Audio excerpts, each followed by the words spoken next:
Assalamualaikum warahmatullahi wabarakatuh. Perkenalkan, nama saya Amelia Putri Boru Sitanggang. Saya dari Prodi Farmasi dengan NIM 19020501. Baiklah, saya di sini untuk membuat tugas UTS saya dengan menjelaskan materi. Dan materinya adalah tentang ragam bahasa Indonesia, sikap berbangsa, dan bahasa Indonesia yang baik dan benar. Sebelum itu, saya akan menjelaskan tentang bahasa Indonesia. Bahasa Indonesia merupakan bahasa nasional serta bahasa negara bangsa Indonesia. Bahasa ini sudah dipakai oleh masyarakat Indonesia sejak dahulu, jauh sebelum Belanda menjajah Indonesia. Namun tidak semua orang menggunakan tata cara atau aturan-aturan yang benar. Salah satunya adalah penggunaan bahasa Indonesia itu sendiri yang tidak sesuai dengan ejaan ataupun kamus besar bahasa Indonesia. Oleh karena itu, pengetahuan tentang ragam bahasa ini cukup penting untuk mempelajari bahasa Indonesia secara menyeluruh. Baik, yang pertama itu adalah ragam bahasa. Ragam bahasa adalah variasi bahasa menurut pemakaian yang berbeda-beda menurut topik yang dibicarakan, menurut hubungan pembicara, lawan bicara, orang yang dibicarakan, serta menurut medium pembicara. Ada pula beberapa faktor sebagai penyebab timbulnya ragam bahasa yang ada di Indonesia. Yang pertama adalah faktor budaya.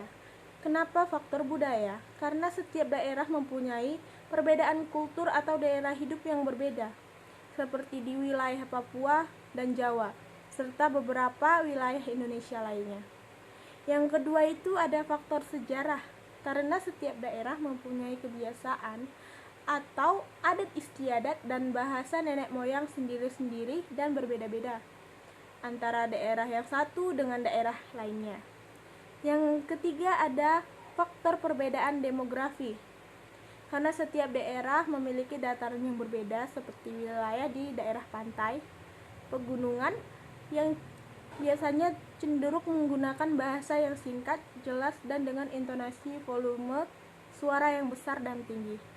Berbeda dengan daerah pemukiman padat, penduduk yang menggunakan bahasa lisan yang panjang lebar disebabkan lokasinya yang saling berdekatan dengan intonasi volume suara yang kecil.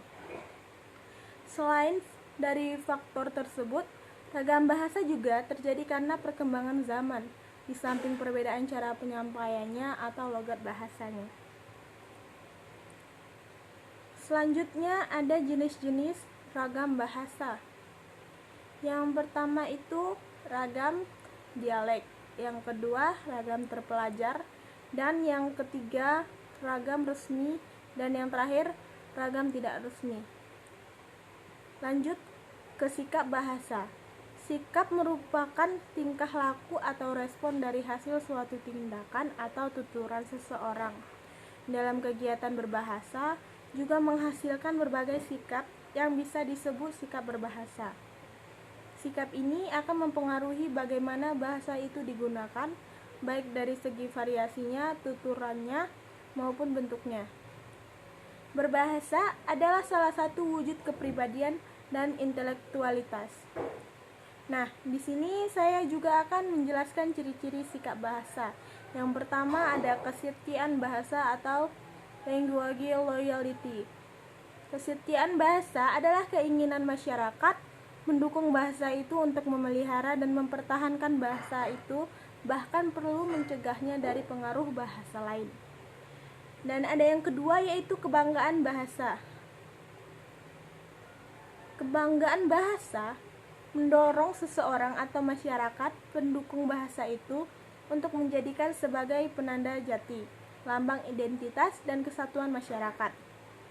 Yang ketiga, kesadaran adanya norma bahasa, cenderung untuk mendorong orang menggunakan bahasanya dengan cermat dan santun. Nah, sikap bahasa itu ada dua. Yang pertama sikap positif, dan yang kedua sikap negatif.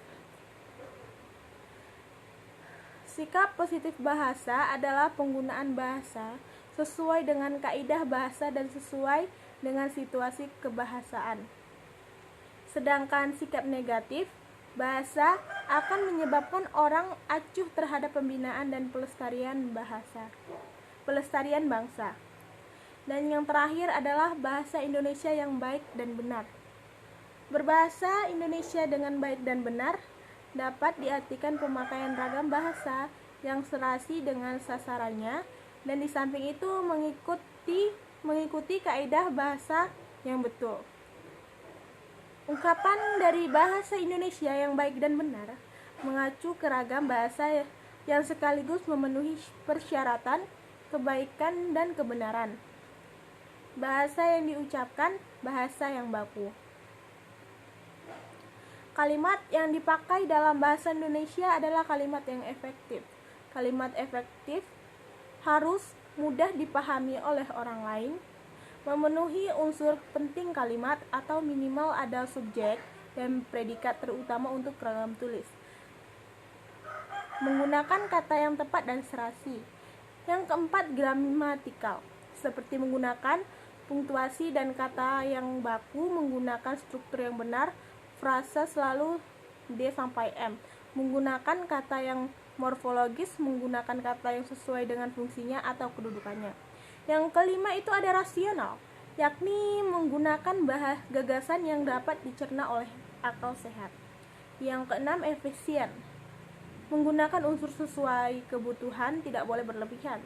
Dan yang terakhir, tidak ambigu, tidak menimbulkan dua arti yang membingungkan. Adapun manfaat dari menggunakan bahasa Indonesia yang baik dan benar, yang pertama, mempermudah dalam berkomunikasi, dan yang kedua, mempermudah kita untuk berintegrasi dan beradaptasi. Baiklah, sekian penjelasan dari saya. Lebih dan kurang saya mohon maaf. Wabillahi taufiq wal hidayah. Wassalamualaikum warahmatullahi wabarakatuh.